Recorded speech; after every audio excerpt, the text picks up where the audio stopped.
आज तिरंगा फहराता है अपनी पूरी शान से, हमें मिली आजादी वीर शहीदों के बलिदान से।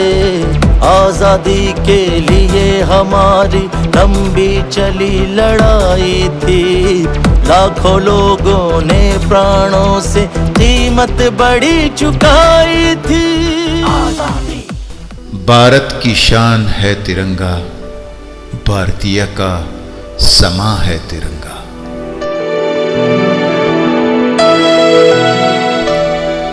जब भी कहीं हमारा राष्ट्रीय ध्वज हवा में लहराता है तो हमारा तन मन देशभक्ति में सराबावर हो जाता है।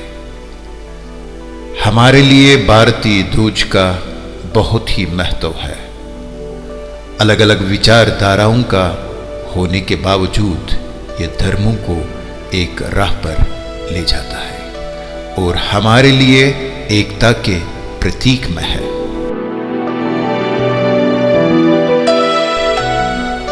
वर्ष 1931 ध्वज का इतिहास में एक यादगार वर्ष है।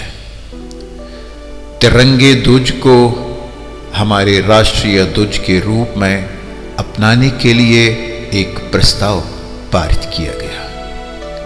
ये ध्वज जो वर्धमान स्वरूप का पूर्वज है, जिसमें केसरिया, हरा और मध्य में सफेद, जिस पर गांधी जी का चलता हुआ चरखा था। 22 जुलाई 1947 को संविधान सभा ने इसे मुक्त भारतीय राष्ट्रीय ध्वज के रूप में अपनाया।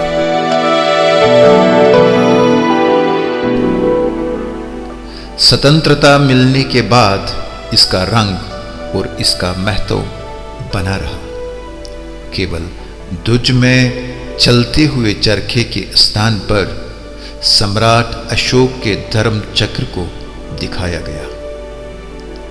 इस प्रकार तिरंगा ध्वज स्वतंत्र भारत का तिरंगा ध्वज बना, जिसमें मौजूद 3 रंग और अशोक चक्र का अपना अर्थ है। हमारे राष्ट्रीय ध्वज के ऊपरी पट्टी का केसरिया रंग शक्ति और समाज का प्रतीक है। बीच में स्थित सफेद पट्टी धर्म चक्रों के साथ शांति और शक्ति का प्रतीक है। निचली हरी पट्टी देश की उन्नति और भूमि की पवित्रता को दर्शाती है।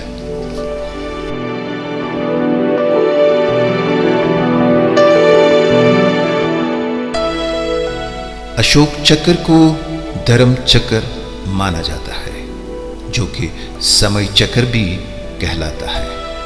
इससे कर्तव्य का प्रतीक भी कहा जाता है।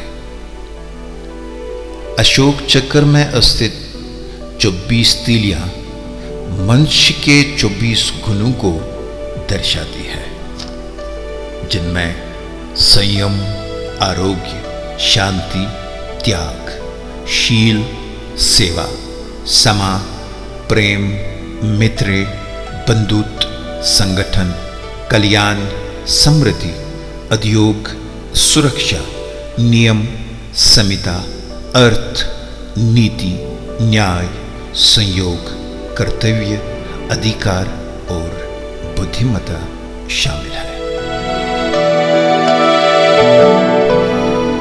24 जनवरी 2002 को इंडियन फ्लैग कोड में काफी संशोधन किया गया, जिसमें आम नागरिक को राष्ट्रीय झंडा कहीं पर भी फहराने का अवसर मिला। राष्ट्रीय प्रमुख के उल्लंघन में ध्वज का उपयोग व्यावसायिक आदेशों के लिए नहीं किया जाएगा। ध्वज को किसी भी व्यक्ति या वस्तु की सलामी के रूप में झुकाया नहीं जाएगा। अंतिम संस्कार सहित किसी भी रूप में ध्वज का उपयोग नहीं किया जाएगा। ध्वज को जानबूझकर जमीन पर स्पर्श करने की और केसरिया रंग को ध्वज में नीचे की ओर करने की आज्ञा नहीं होगी।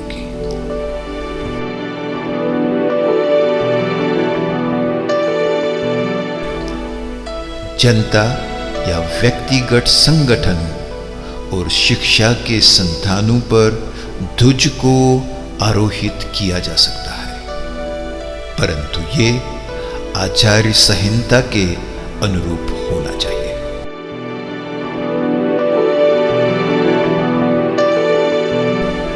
ध्वज को किसी अन्य ध्वज के साथ एक ही मास्टहेड से फेरा नहीं जा सकता।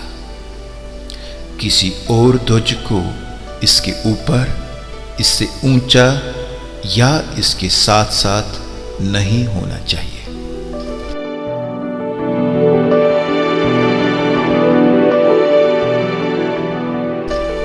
ध्वज को खुले आसमान के नीचे सूर्योदय से सूर्य अस्त तक किसी भी मौसम में फहराया जा सकता है। ध्वज को हमेशा तेज गति से फहराना और धीमी गति से उतारना चाहिए।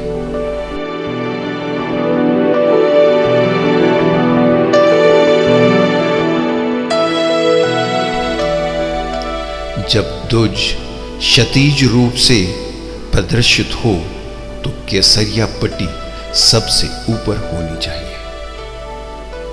शोभा यात्रा या परेड के दौरान ध्वज दाहिनी ओर चलना चाहिए। यदि कोई ध्वज रेखाबद्ध हो तो तिरंगा उस रेखा के मध्य में होना चाहिए।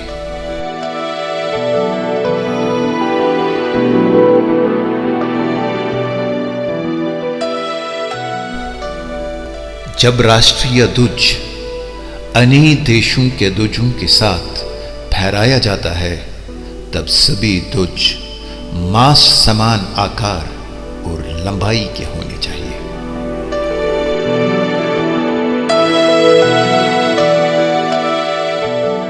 राष्ट्रीय तिरंगा 9 साइजों में बनाया जाता है और हर झंडे को 2/3 रेशो में बनाया जाता है, जिसमें सबसे छोटा 6/4 इंच है और सबसे बड़ा 21/14 फुट का होता है।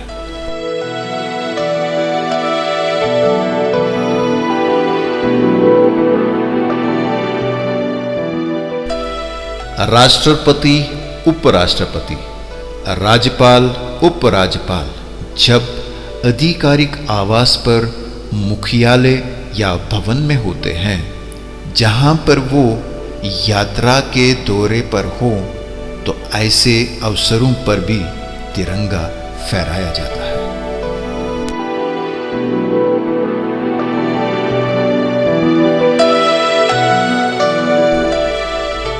मोटर व्हीकल पर राष्ट्रीय ध्वज को प्रदर्शित करने का विशेष अधिकार केवल कुछ गणमान्य व्यक्तियों तक ही सीमित है।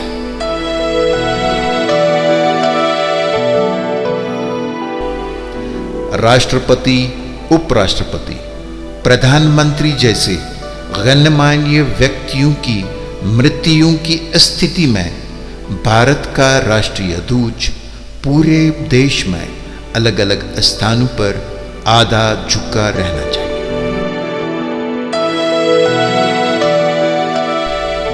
राज्य सैन्य और केंद्रीय सैनिक बलों के अंतिम संस्कार के अवसर पर ध्वज को ताबूत के ऊपर लपेटा जाता है।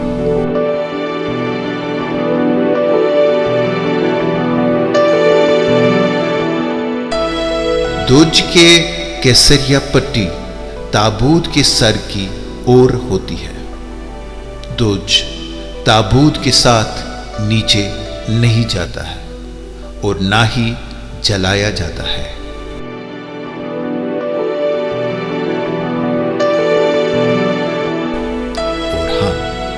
अगर किसी कारण भारतीय ध्वज खराब या रिजेक्ट हो जाता है तो पूरे सामान के साथ ध्वज को अलविदा किया जाता है।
शुभ आशीष मांगे, गाहे तब जय गाथा।